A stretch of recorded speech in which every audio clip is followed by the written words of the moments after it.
The letter arrived on a Tuesday, and by Friday Gertrude Bishop was on a westbound train with nothing but a worn carpetbag, a broken spirit, and the distinct feeling that her family considered her a problem that needed to be shipped somewhere far enough away that they would not have to think about her anymore. She was 24 years old, unmarried by choice, sharp-tongued by nature, and utterly, completely unwanted in the parlors of Philadelphia society. Her crime, as her father had put it in his cold and measured way, was refusing to marry Mr. Harold Thicket, a man of 53 who smelled of pipe tobacco and desperation, and who had looked at Gertrude the way a man looks at a piece of land he intends to purchase and fence off. She had refused him not once, but 3 times, growing louder and more deliberate with each refusal until the third occasion. During a dinner party, she had stood up from the table and told Mr. Thicket and the 12 assembled guests exactly what she thought of men who believed a woman's opinion of her own future was irrelevant. Her father had not spoken to her for 2 weeks after that. When he did speak, it was to inform her that her cousin Agnes ran a boarding house in Millfield, Texas, and that Gertrude would be going there to help, and that perhaps the roughness of frontier life would smooth out some of her more inconvenient qualities.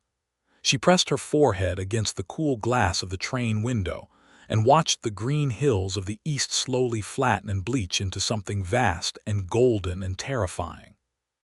The year was 1878, and the West was still very much the West, full of dust and danger, and men with guns on their hips, and a wide, unpredictable sky that seemed to have no interest in the small ambitions of people passing beneath it.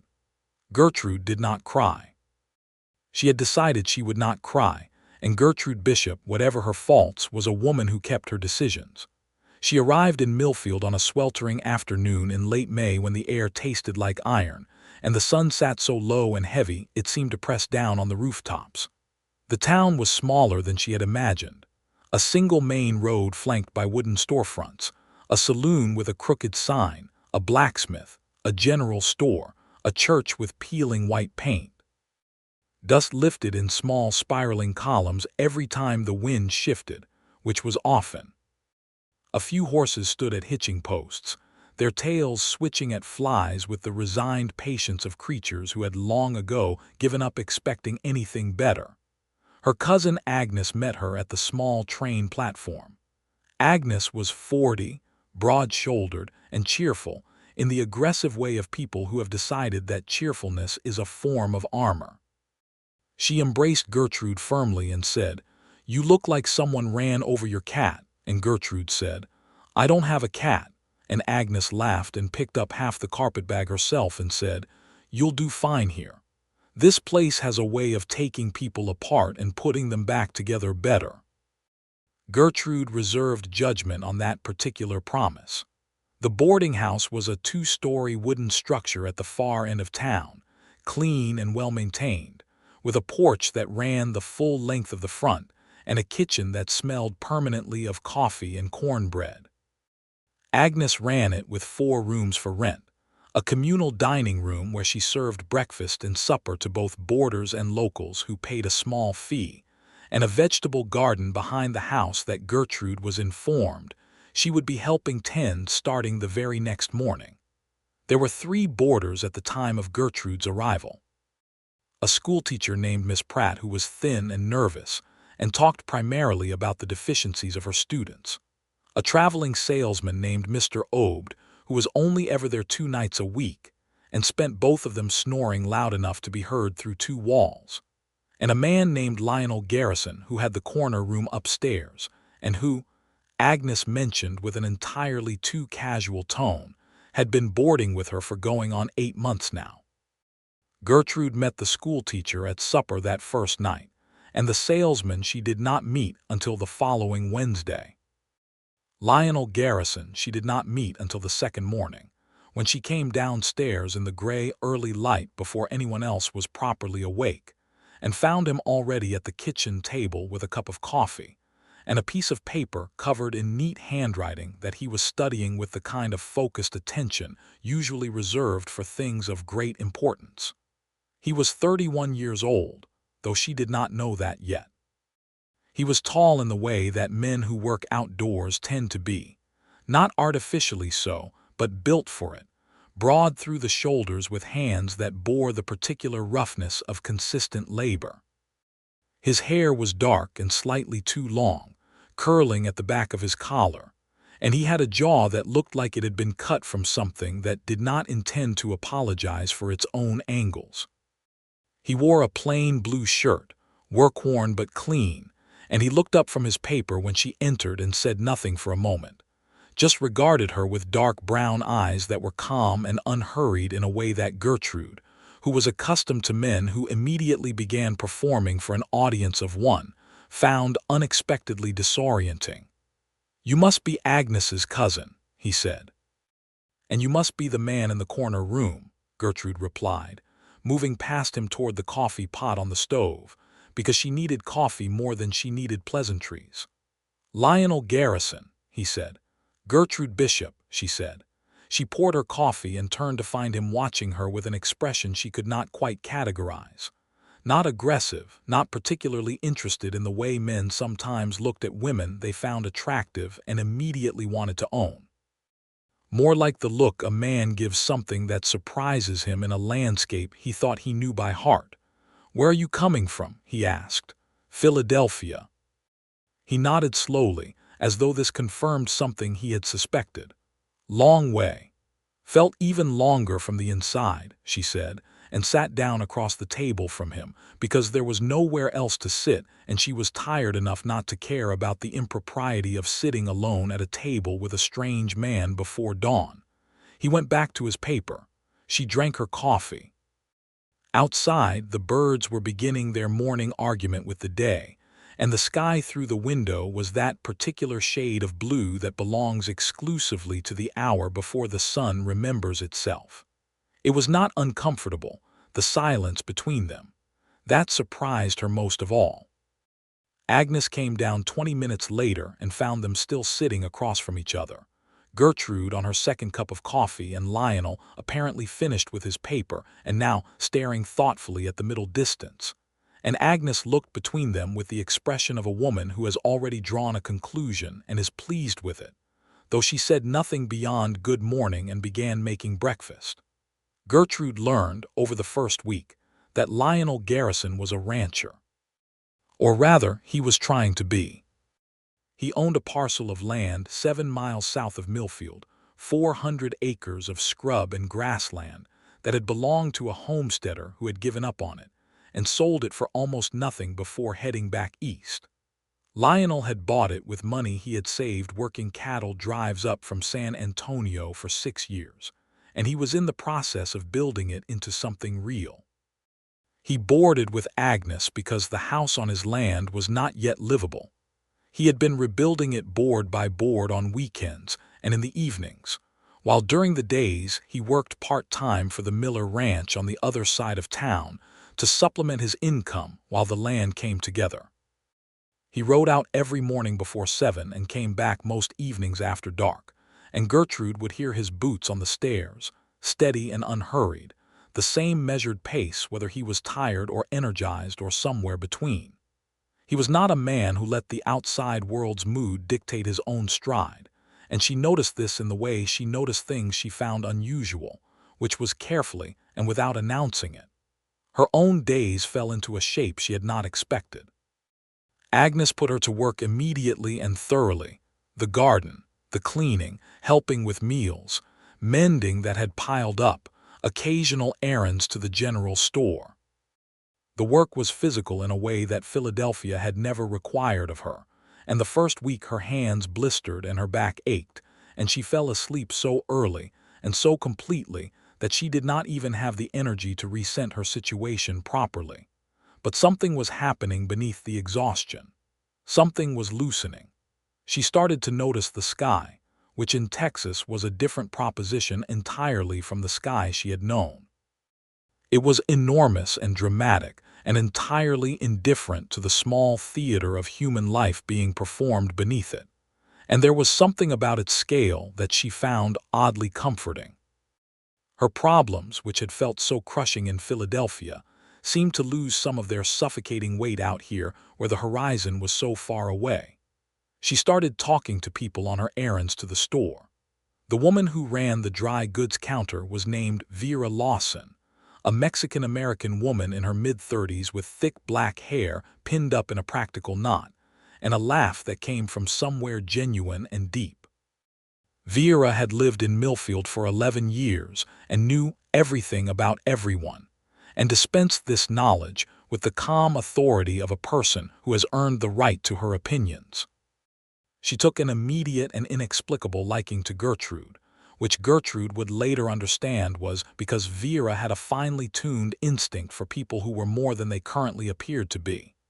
"You are not what they sent out here," Vera said one afternoon, about 2 weeks into Gertrude's residency, with the directness that Gertrude had already come to appreciate as Vera's primary conversational mode. "What does that mean?" Gertrude asked. "Your family sent out a problem," Vera said, wrapping a parcel of flour with practiced hands. "But you are not a problem. You are a person who did not fit the frame they were trying to put you in. There is a difference." Gertrude stood very still for a moment. Then she said, "Agnes has been talking." "Agnes talks to everyone," Vera agreed.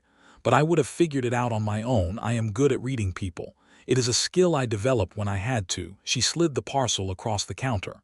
"You will find Millfield is better about that kind of thing than Philadelphia. Not perfect. Nothing is perfect, but better."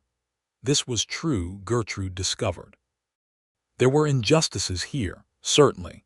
She saw clearly how the Mexican families who had been in the territory for generations were often treated as lesser by the newer Anglo settlers, a fact that made her blood hot in a way she did not stay quiet about when it came up in conversation. There was a hierarchy to everything, as there always was, and she was not blind to its workings.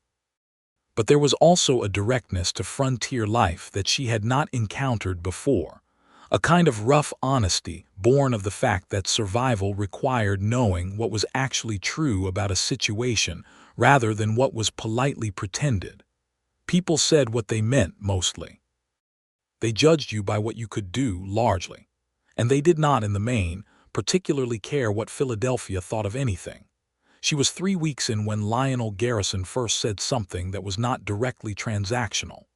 It was a Sunday, which was his day to work on his house, and Agnes had sent her out with a basket of leftover bread and a jar of preserves because, as Agnes put it, a man building a house by himself deserves a decent meal and someone to bring it to him. Gertrude had suspected this was a tactical maneuver on Agnes's part, but had gone along with it because the alternative was reorganizing the linen closet, which she found deeply dispiriting.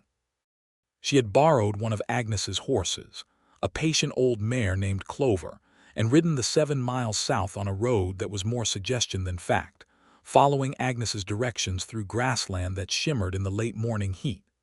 She found the property by the gate Lionel had built solid work, she noticed, even and true, and followed the track toward a low structure surrounded by stacked lumber and the evidence of serious, sustained effort. He was on the roof when she arrived. She could see him up there, moving with a confidence that indicated this was not his first time doing something this dangerous at this height, hammering shingles into place with the focused efficiency of a man who had figured out the best way to do a thing and was simply doing it. He saw her and came down and took the basket from her with a brief thanks, and she had intended to leave it there and head back, but he said, before she could turn Clover around, "Do you want to see the rest of it?" She did, she realized.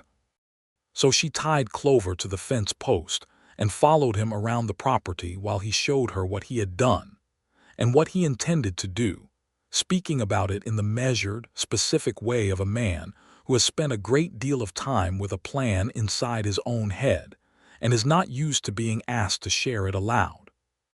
The house was small, one main room downstairs, a sleeping loft above, but the bones were solid and the work was careful, and she could see, walking through it, that he had thought about how the light would come in through the windows and where the stove should sit to heat the whole space evenly.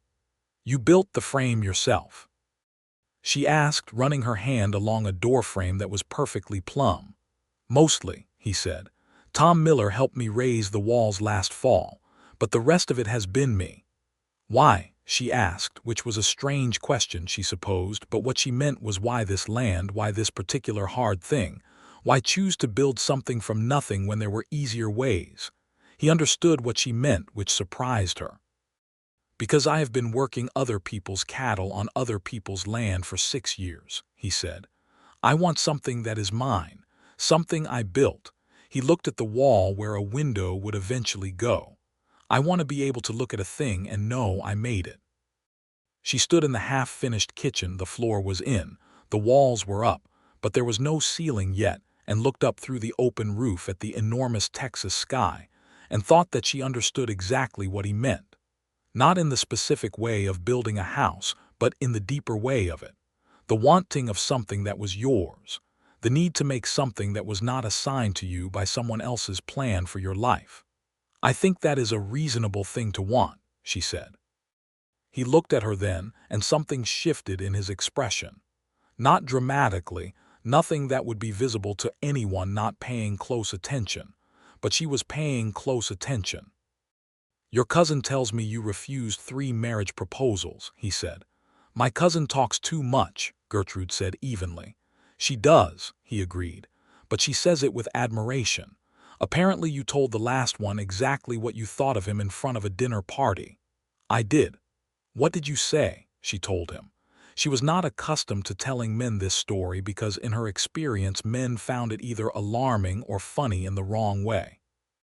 Lionel listened to the whole thing without changing his expression much, and when she finished he said, "You were right," in the same matter-of-fact tone he used for everything, and she felt something in her chest shift sideways in a way she was not entirely prepared for. She rode back to town with the empty basket and the distinct awareness that she was going to have to think about Lionel Garrison more carefully than she had been, because he was turning out to be considerably more complicated than she had initially assigned him. June settled over Millfield with the particular viciousness that the Texas summer employed as its opening statement, and Gertrude's life arranged itself into a rhythm she had not anticipated enjoying. The work was hard and the heat was relentless, but she found that hard work and relentless heat had the curious effect of simplifying things in a way she needed. She was useful here. That was something she had not been in Philadelphia, where her usefulness was limited to looking decorative at dinner parties and agreeing with men who did not deserve to be agreed with. She helped Agnes with the boarding house and she talked with Vera at the store, and she rode out occasionally with messages or supplies to the Miller ranch where Lionel worked during the week, because Agnes trusted her with the horse now, and the Millers occasionally sent orders through Agnes. She was not engineering these visits to the Miller ranch. Or rather, she was not only engineering them.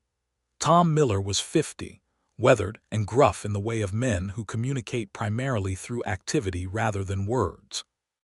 His wife Clara was warm and practical and had been, Gertrude discovered, one of the first women to settle in that part of Texas, having come out in 1862 with Tom when Millfield was not even properly a town yet. Clara Miller had stories that could fill books, and she told them readily to anyone who had the sense to sit down and listen, which Gertrude did. Lionel is a good man, Clara said one afternoon without any apparent lead-up to it, while she and Gertrude sat on the porch shelling beans and the sound of hammering and men's voices came from the direction of the corral. Steady, reliable, the kind of man who builds things to last. She paused, working her thumbs through a pod with efficient grace. He hasn't had it easy. His father died when he was 16. He's been supporting himself since then. Started on cattle drives as a teenager. That kind of life makes a person either hard or deep, and it made him deep. Gertrude looked at her hands in her lap. Why are you telling me this? Clara looked at her sideways with an expression of serene patience. Because you have been finding excuses to come out here twice a week for 3 weeks, and he has been finding excuses to be near the road when he hears a horse coming, and I am too old to pretend I don't see things that I see. Gertrude opened her mouth and closed it again. Clara handed her another bean pod. "He won't push," Clara said. "He's not that kind of man, so if you want a thing, you may have to be the one to reach for it first." She smiled slightly. "Which, from what I hear about your dinner party, should not be a problem for you." That evening at supper, Gertrude looked at Lionel across the boarding house table, past Miss Pratt's account of a particularly troubling incident with a student, and the salesman's largely irrelevant interjection, and thought about what Clara had said. He was eating his supper with the same quiet attention he gave everything, and he looked up once and met her eyes and held them for a moment before looking back at his plate, and she thought, quietly and with more certainty than she had expected, that she was in considerable trouble. The trouble deepened over the next several weeks in the way that these things do when two people are not yet speaking directly about what is happening between them, but are aware of it at all times, like a third presence in every room. He began saving her the seat beside him at breakfast. She began making extra coffee in the mornings because she had observed that he took 2 cups, and sometimes the pot was empty before he finished. These were small things, but she was beginning to understand that Lionel Garrison communicated primarily through small things, and that you had to know how to read them. There was an evening in late June, after supper, when Agnes went to visit a neighbor and Miss Pratt retired early and the salesman was not in residence, and Gertrude and Lionel sat alone on the porch in the slanted gold of the late evening sun, with the day's heat finally beginning to relent. The sky was doing something extraordinary, turning colors that she had not believed were available to a sunset before she came to Texas, and she was watching it without speaking, and after a while he said quietly, "Do you miss it?" "Philadelphia," she thought about it honestly. "I miss certain things," she said. "The library, the green of it in spring. A particular bakery on Walnut Street that made something called an almond cake that I think about more than is probably reasonable." She paused. "I don't miss the feeling of it, the weight of everyone's expectations sitting on you like something you can't set down." He was quiet for a moment, watching the same sky. "That's a specific kind of loneliness," he said, "being surrounded by people and none of them seeing what you are." She looked at him. "Yes," she said, "that is exactly what it is." He turned and looked back at her, and the evening light was doing something to his face that she was not sure she could describe accurately, except that she felt it somewhere in her sternum. "I see what you are," he said, simply, without decoration, as a statement of fact. She did not know what to say to that. She said nothing. But she did not look away, and neither did he, and the silence between them was a different kind of silence from all the other silences they had shared, denser, warmer, carrying more weight. He stood after a while and said good night and went inside, and she sat on the porch for another hour watching the stars arrive one by one over the flat Texas horizon and feeling, for the first time in as long as she could remember, something that she cautiously identified as hope. July brought a drought that cracked the ground and worried every rancher in the county, and Millfield pulled together the way small towns do under pressure, sharing water, sharing labor, sharing what they had with the uncalculating generosity that hardship sometimes produces in people. Lionel threw himself into it with a particular energy, helping neighbors dig deeper wells, contributing days of labor to properties that were struggling, organizing in the quiet, effective way of a man who does not need credit for a thing in order to do it. Gertrude found herself working alongside him more and more in those weeks. Agnes had organized the women of the town to coordinate food and water distribution, and Gertrude became her primary lieutenant in this, riding out to distant properties with supplies and coordination. Often their paths crossed, her coming from one direction with a wagon of supplies, him riding in from another with tools and help.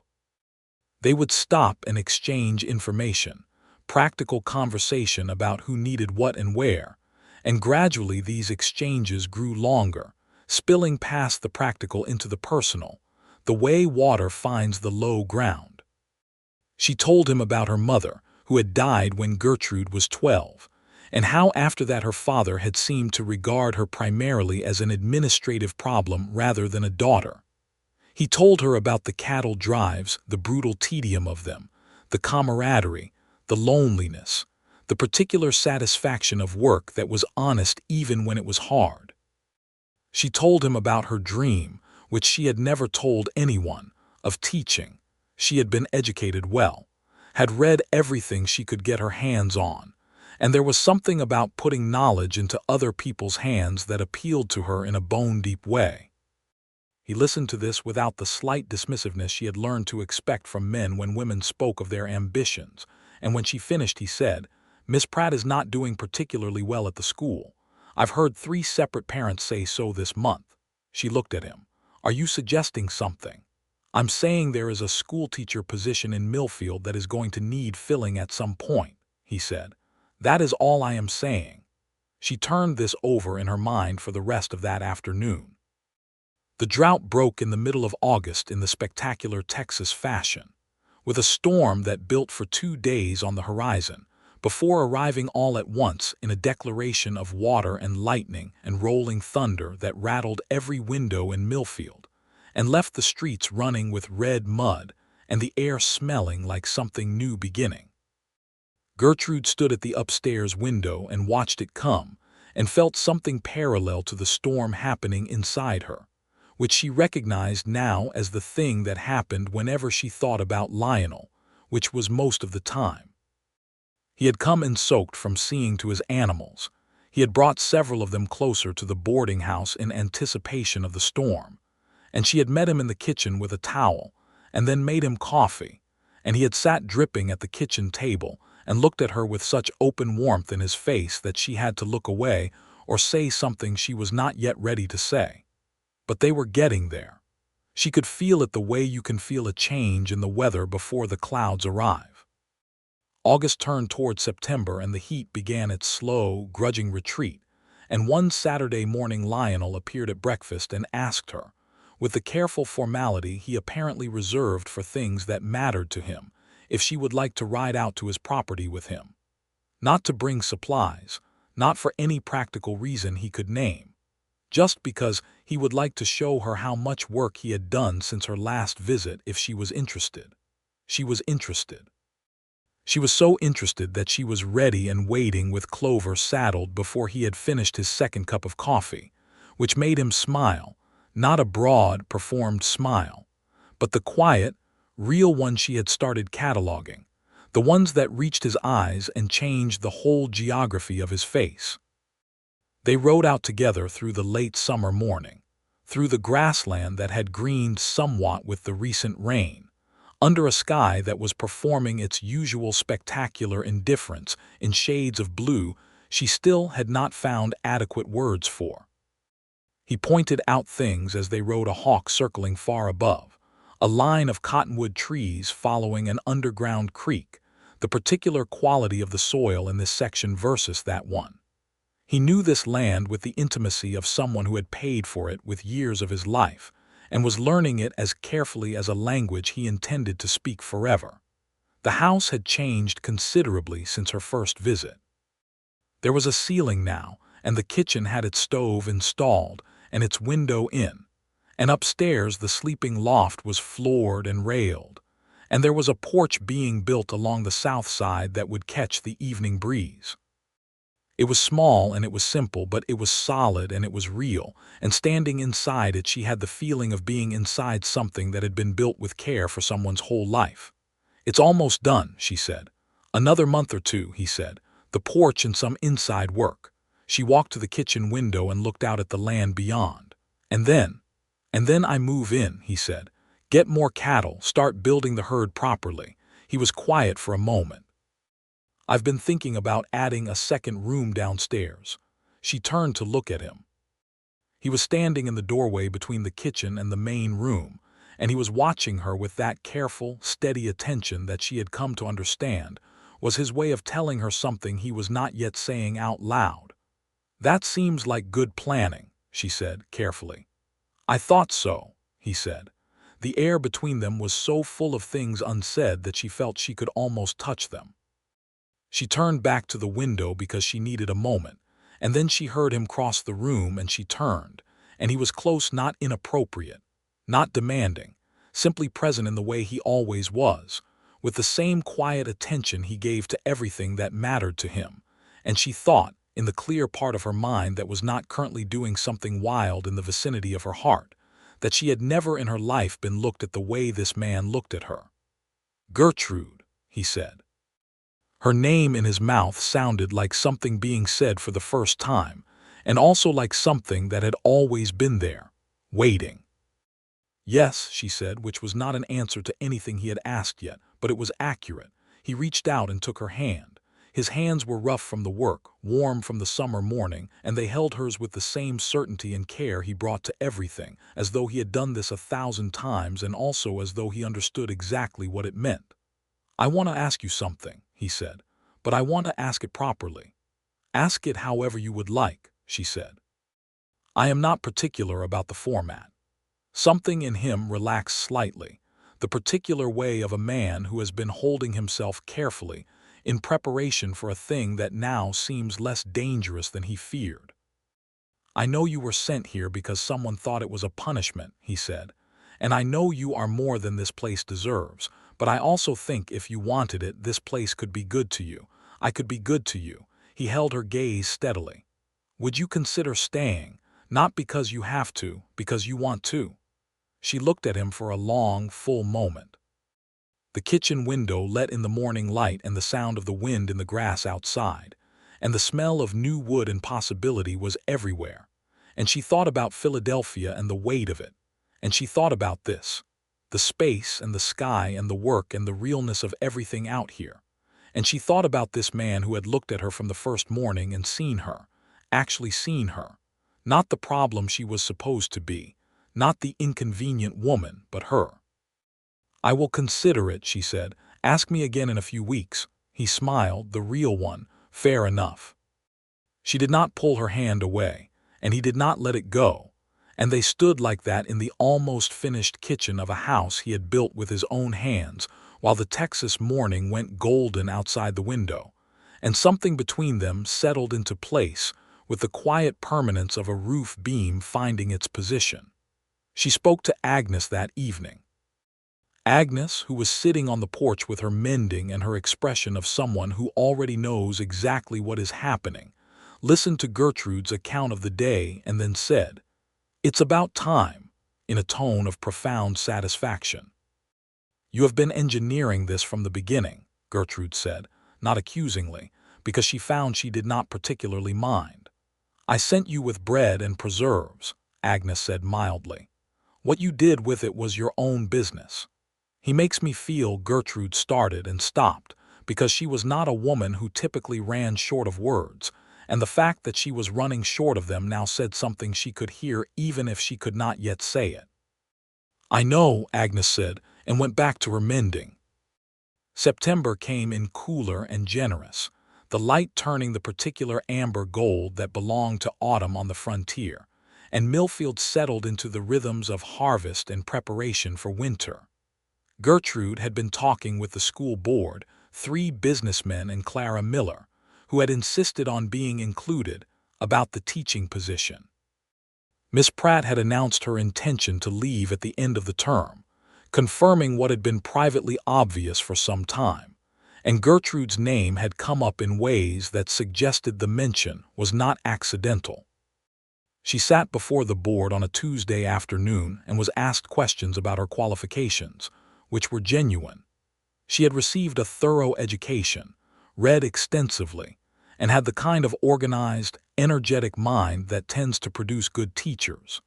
She answered directly and without false modesty, because false modesty was a habit she had never successfully cultivated, and the board offered her the position at the end of October to begin after the new year. She walked out of that meeting into the September afternoon and stood on the wooden sidewalk with the sun on her face and felt, rising through her like water finding its level, a happiness so clear and so uncomplicated that she almost did not recognize it because she had not felt it for so long. She had a life here. She had built one out of a punishment, out of something that was supposed to diminish her.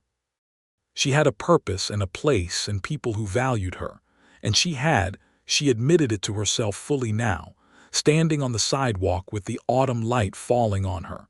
A man she was falling in love with. That evening she found Lionel in the barn behind the boarding house where he had been checking on Clover, who had developed a slight lameness Agnes was worried about. He had a lantern and was crouched examining the mare's hoof with careful, expert hands, and he looked up when she came in and saw something in her face that made him straighten slowly. "Something good happened," he said, "not a question." "They offered me the school," she said, "starting in January." He smiled, and this time it was the broadest she had ever seen from him, something that broke across his face like the storm breaking, full and real and entirely unguarded. He crossed the barn and he did something that surprised her. He took both her hands in his and held them like something precious and said, "Gertrude, that is exactly right. That is exactly where you belong." She laughed. She had not laughed like that freely from somewhere real in longer than she could easily remember, and it surprised her too, the sound of it in the warm lantern-lit barn. He was still holding her hands and she did not want him to stop. "You told me to ask you again," he said. His voice was quieter now and serious. "You said a few weeks," she said. "It has been a few weeks." "It has," he agreed. He looked down at their joined hands and then back up at her. "I am asking, will you stay? Will you?" He stopped and she could see him recalibrating, deciding to say it more specifically. "Would you do me the considerable honor of marrying me, Gertrude Bishop?" The barn was quiet around them, the mare shifting softly in her stall, the lantern making their shadows large against the wall, and outside the September evening was doing its gentle work on the sky. She looked at this man, this careful, steady, deep-hearted man who had built a house with his own hands, and looked at her like she was the most important thing in the landscape. And she thought about every no she had said in Philadelphia and knew this was different in every way that mattered, because those no's had been about preserving herself, and this yes would be about the same thing. "Yes," she said, "I will marry you, Lionel Garrison." He exhaled as though he had been holding his breath, which she suspected he had, and then he leaned forward and pressed his lips to her forehead, gently, with a tenderness that made her close her eyes, and she felt the warmth of him all the way through. Agnes's reaction the next morning was to immediately begin planning, because Agnes was the kind of woman who expressed happiness through organization. The boarding house dining room became a planning headquarters.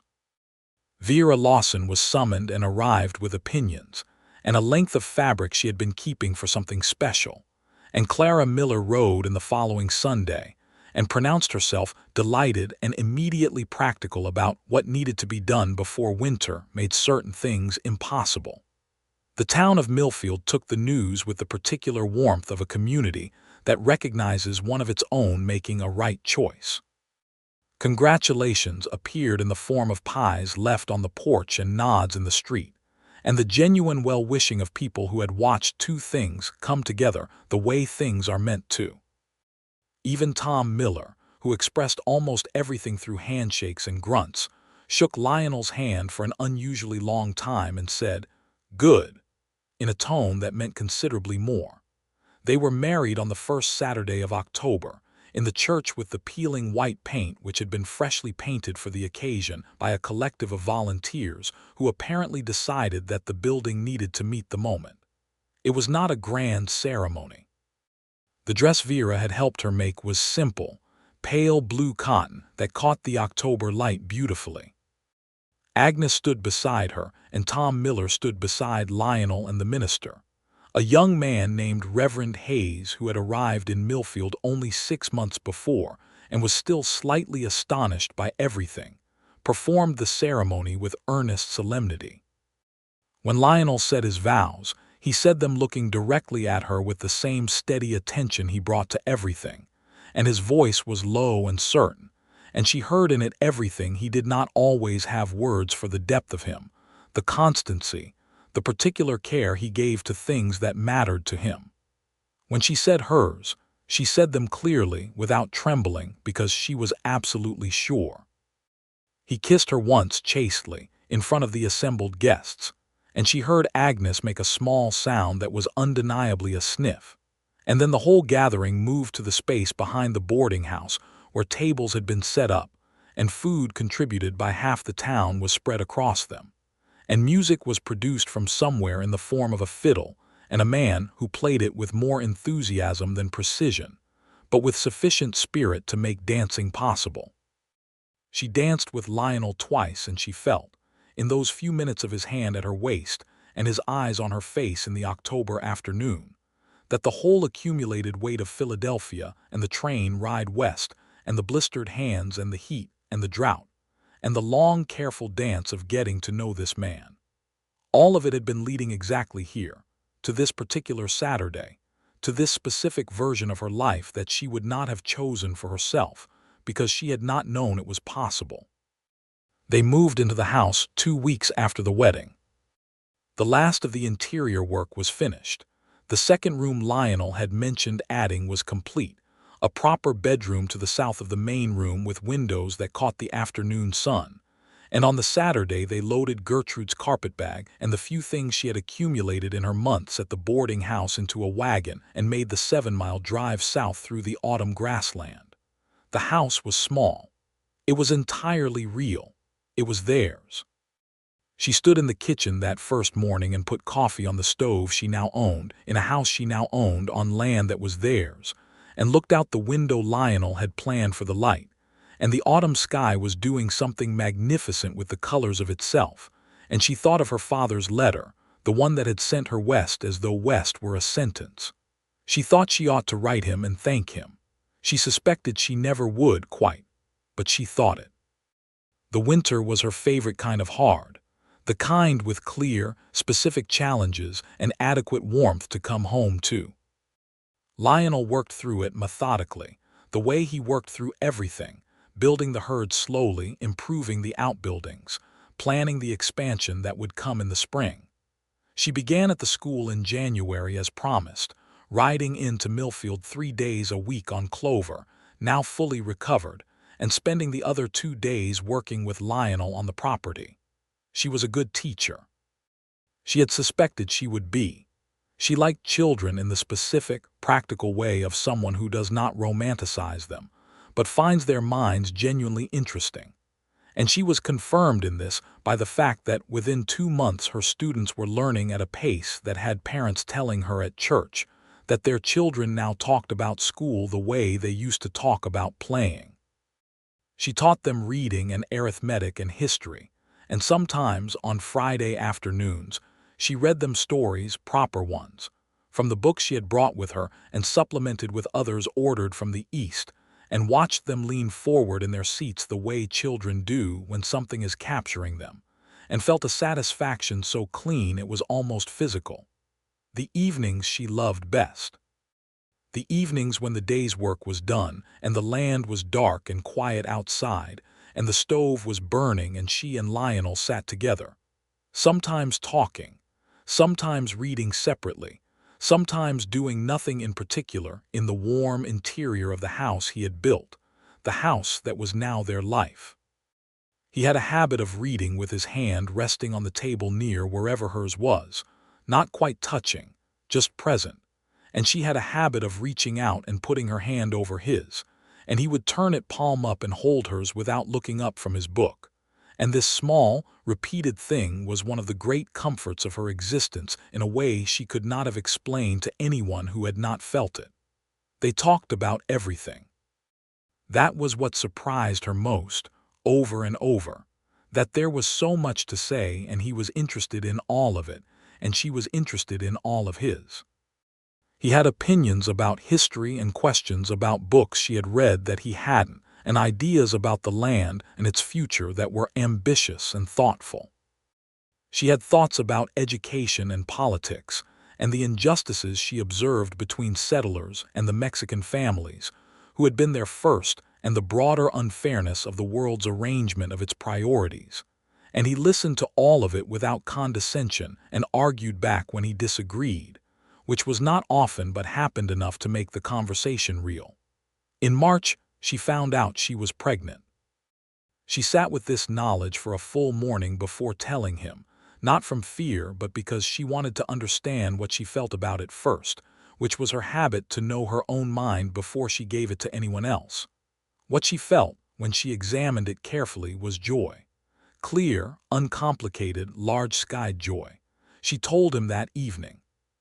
He was at the table with the accounts he kept for the property, careful, precise columns of numbers that were slowly, year by year, building toward something real, and she sat down across from him and said, "I have something to tell you." He put down his pen and gave her his full attention in the way she loved, the way he always did when something mattered. She told him. He was still for a moment, the kind of still that is not absence but arrival, a person reaching the other side of something and taking a moment to understand the new landscape. Then he stood up and came around the table, and she stood too, and he held her, properly, with both arms, the way he did not always, and which she therefore always felt fully. "Are you well?" He said into her hair. "Are you happy?" "I am extremely well," she said into his shoulder, "and extremely happy." "Good," he said, "then so am I." Spring came in with green and warmth, and the property responded to Lionel's months of careful work. The grass coming in strong and the cattle healthy, and the garden Gertrude had established. Her own garden. Nothing like Agnes's boarding house garden, but her own thing. Her own experiment, producing its first early vegetables with a stubborn enthusiasm she found endearing. She continued teaching through April and into May, and then, because the school term ended and the summer began, and her pregnancy was advancing into its visible stage, she spent the long summer days on the property, working in the garden and the house, and riding out with Lionel on the slower morning rounds when the heat was not yet at its worst. Vera came out to visit on the first Sunday of every month, riding over with her husband Raphael, who was a quiet man with a deep laugh and a talent for fixing things that extended the visit productively in multiple directions. These Sundays became something Gertrude looked forward to with the particular anticipation reserved for things that are genuinely good food, good conversation, the kind of ease that comes with people you do not have to perform for.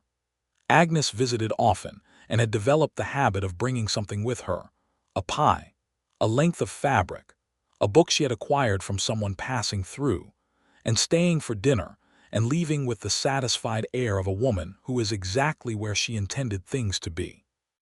The baby arrived in late September, as the heat was finally relenting and the grass was turning its autumn color. It was a difficult labor, long and exhausting and frightening in the way that childbirths often were in 1879 on the frontier, and Lionel sat outside the bedroom door for 11 hours and wore a path in the floorboards he had laid, and was entirely gray with something beyond worry when Clara Miller, who had been inside helping the doctor who served the territory and drove 12 miles to get there, came out and said, "You have a son and your wife is going to be fine." He was inside before she finished the sentence. Gertrude was tired in a way she had no previous reference for, completely unmade and remade at the same time, and she was holding a small, red-faced, furiously opinionated person who was objecting loudly to everything about his new circumstances. And when Lionel came in and sat beside her on the bed and looked at the two of them, something happened to his face that she had never seen before and never forgot. Every part of him, every carefully maintained steadiness, simply came undone in the best possible way. His eyes were bright and his jaw worked, and he put his arm around her and his hand very gently on the baby's head and said nothing at all, which was the most eloquent thing she had ever seen. They named him Samuel Garrison, who had his father's dark hair and his mother's particular expression of regarding everything around him with a suspicious intelligence, which at the age of 3 days looked like he was already formulating strong opinions about the world and the people in it. The years that followed stacked up like the stones. Lionel built the new fireplace from each one solid, each one placed with intention, the whole structure becoming something that could hold warmth and light against whatever came from outside. Gertrude returned to teaching the following year and became, over time, a genuine institution in Millfield's small educational life. The teacher the children remembered, and the one new parents specifically requested, and the one the school board eventually asked to help them establish a second room to accommodate the growing number of students as the town grew. Samuel at 2 was a determined walker and an opinionated communicator with a vocabulary that surprised people who did not expect a rancher's child to show up knowing the words he knew. Gertrude read to him every evening without exception, and his father told him the names of things on the land and showed him how they worked, and the combination produced a child who was curious about everything and afraid of very little. In 1882, when Samuel was 3, Gertrude became pregnant again. This time she knew the landscape, the months of adjustment, the summer heat that was harder to bear, the way the land looked different from the slower vantage point of carrying a second life. She taught until the end of the school year in June, and then settled into the warm, productive summer of the property, which had grown considerably. By then, Lionel had been methodical and patient about expansion, adding acreage when it became available, building the herd to a size that now provided a genuine, stable income rather than the barely sufficient toehold of the early years. He had also built the house a proper second story the previous spring, a project that had taken most of the winter to plan and the spring to execute with the help of Tom Miller's hands and 2 men from town, and which had added 2 rooms upstairs to what had been the loft, giving the house a real structure now, a proper family house with enough room for what their life had become. The second child was born in November 1882 and was a girl. They named her Clara, after the woman who had helped bring Samuel into the world and who had been, in the years between, one of the truest friends of Gertrude's life. Clara Miller came to the naming and sat in the parlor of the house and looked at the baby named for her with an expression that was entirely too dignified to be called crying, though her eyes were extremely bright. Gertrude, who had spent 3 years learning the particular love that comes with a child, the specific, enormous, terrifying, magnificent love of it, fell into it again immediately and completely with the new person who had arrived in her life. Clara was different from Samuel in every way that could be perceived in the first weeks, quieter in her objections, more systematic in her observations, already showing signs of the particular deep patience that would characterize her through her whole life. Lionel with his daughter was a different and wonderful thing to watch. He was good with Samuel, steady, instructive, present in the way that mattered, but with Clara, he had the slightly bewildered tenderness of a man who understands that someone entirely new has arrived in his life, and he is going to need new equipment for it.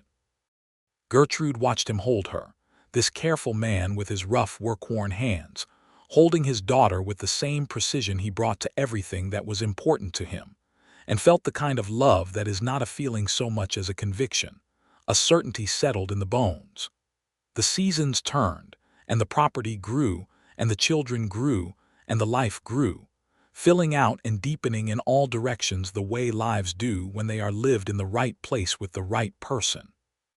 The difficulties were real. There were bad cattle years and drought years, and one terrible winter in 1884 that took several head and required difficult financial calculations that kept Lionel up late at the table with his accounts. But there was never a moment, not one, when Gertrude felt the old weight of Philadelphia on her shoulders.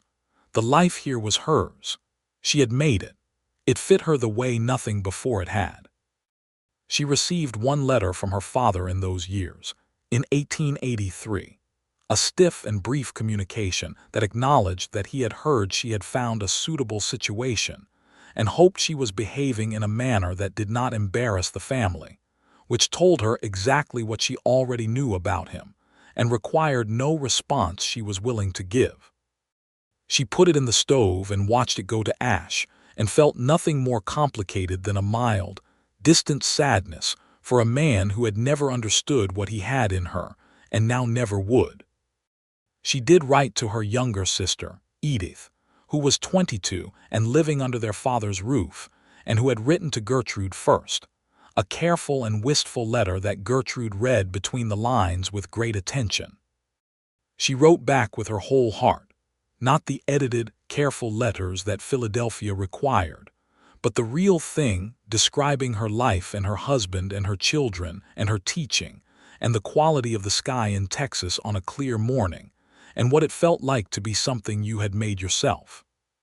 She received a letter back from Edith that was considerably less careful than the first one and considerably more alive, and they corresponded regularly from then on. And 2 years later, Edith arrived for a visit that lasted a month and went home with the specific light in her face of someone who has seen something they want for themselves. Edith eventually found her way to a life she chose rather than one she was assigned, though that is a different story for a different telling. By 1885, Millfield had grown. New families had arrived and the town had gained a second saloon, a proper hotel, a newspaper, and a bank, all the markers of a place that was becoming something with intentions. The school had expanded, and Gertrude had taken on an assistant, a young woman named Dorothy Marsh, who had come west with her family from Missouri and had the kind of raw teaching instinct that only needed shaping. Gertrude shaped it with the combination of high standards and genuine warmth that she brought to everything, and Dorothy became excellent. The Garrison property had reached a size and productivity that gave them real comfort without excess. Enough cattle to be stable, a garden large enough to be a genuine contributor to the household stores, the house solid and warm and full of what their life had accumulated in 7 years of building it.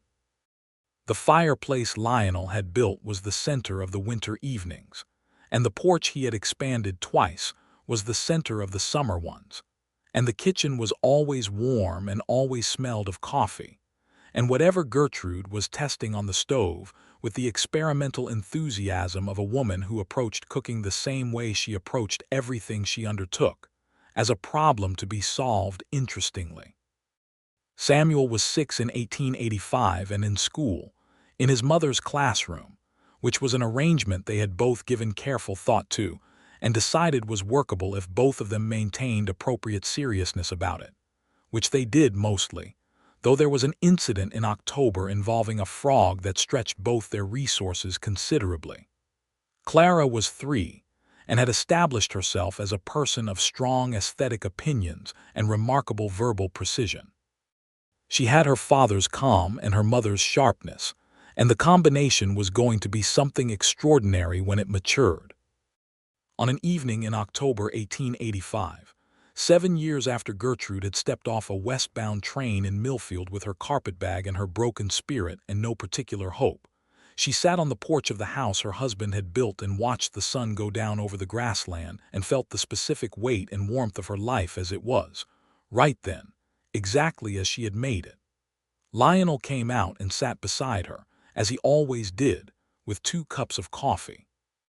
Samuel was inside at the table doing his figures with the stubborn concentration he brought to anything he found difficult and was determined to master. Clara was already asleep upstairs, having declared the evening concluded at a time of her own choosing. The sky was doing what the Texas sky did in October evenings, which was to say it was doing something entirely unreasonable with orange and gold, and a particular shade of purple that had no name she had found adequate, and the grassland went on forever in the fading light, and the air smelled of dry grass and wood smoke and the approaching night. "I've been thinking," Lionel said. His voice, after 7 years, was still the same low, unhurried, the voice of a man who did not speak unless he had something to say. "Tell me," she said. "I want to add another acre of garden next spring," he said. "On the east side past the fence. The soil is good there. We could grow enough to sell some at the market." She considered this with the seriousness it deserved. "I think that is a good idea," she said. "I also think we need to start looking at the northern fence line. It came through the summer, but I'm not sure it will do another." He nodded. "I was going to look at it next week." They sat with their coffee and the darkening sky, and she thought, as she often did in these quiet moments, about all the ways this was not what had been planned for her. She thought about the train and the carpetbag and the dust of Millfield's Main Street on that first terrible day, and she thought about the kitchen table where she had first met this man in the pre-dawn dark, and she thought about every small, incremental, unremarkable step that had built itself, through persistence and luck and the particular grace of finding the right person, into this evening, this porch, this man beside her, this life that was entirely and irreversibly hers. "Lionel," she said. He said, "I need to tell you something." He turned and looked at her, the real attention, the full presence that he had given her from the first morning, that had never diminished. "I am going to have another baby," she said. He was still for a moment. Then he made a sound that was somewhere between a laugh and a sigh, and he put his arm around her and pulled her close, and she leaned into him, into the warmth and solidity of him, and they sat like that while the last of the light went out of the sky and the stars began appearing, one by one, over the immense and indifferent and deeply beautiful Texas night. "How are you?" he asked. "Wonderful," she said, and meant it completely. "Good," he said, "then so am I." Above them the stars multiplied, and the night settled down around the house like something protective, and inside Samuel could be heard at his arithmetic, and somewhere far out on the land, a coyote raised its voice to the dark in that lonesome, wild song that was the sound of the frontier after everything else went quiet. She had been sent west as a punishment. Her father had meant it to diminish her, to sand off the difficult parts of her, until she fit the frame he had always intended for her, or alternatively to remove her from a situation she had made inconvenient and make her someone else's problem at a sufficiently vast geographical distance. Instead, it had given her everything.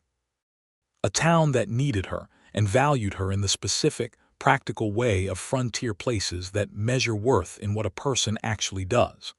A school full of children who would spend the rest of their lives knowing that someone had believed their minds were worth investing in. A house on 400 acres of Texas grassland, built board by a man who knew how to make things to last. A friend in Vera Lawson and a friend in Clara Miller, and a cousin in Agnes who had known, somehow, from the moment she put the coffee on. And this man. This particular, irreplaceable man with his steady hands and his quiet voice and his dark eyes that had seen her, from the very first morning, not as a problem to be managed but as a person worth knowing. The life she had found out here, in the dust and the heat and the enormous sky and the very real difficulty of making something out of nothing, was better, richer, and more real and more fully hers than anything she had ever been offered in a Philadelphia parlor. Better than every marriage proposal she had refused, better than anything that had been planned for her by anyone who thought they knew better. She had not arrived here looking for this. She had arrived with a carpetbag and a broken spirit and no particular hope of anything. But here it was, all of it, solid and warm and real. Lionel held his coffee cup in one hand and her in the other, and watched the stars with the same patient attention he watched everything.